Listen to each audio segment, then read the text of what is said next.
below, that's a good outcome in terms of where we would hope to get to with this outbreak, but I mean, it's still horrible.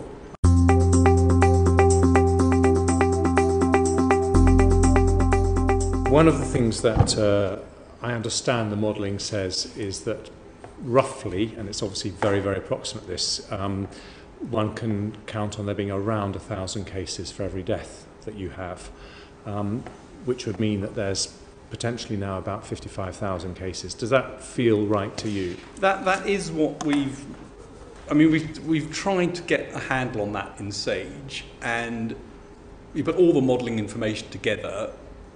That's a reasonable sort of ballpark way of looking at it.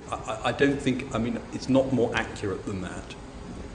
Just appreciate this is the upside and there are no certainties in this, but if yesterday's announcement bears the fruit that you're hoping, the total number of deaths, rather than being in the hundreds of thousands, could potentially get below 20,000, which is still a huge number of deaths, but is nonetheless a much better picture than many might have feared.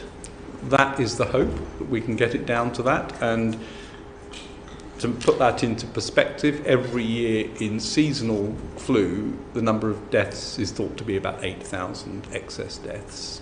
So if we can get this down to numbers 20,000 and below, that's a good outcome in terms of where we would hope to get to with this outbreak. But I mean, it's still horrible. I mean, that's still an enormous number of deaths, and it's an enormous pressure on the health service. And having spent 20 years as an NHS consultant as well as an academic, I know exactly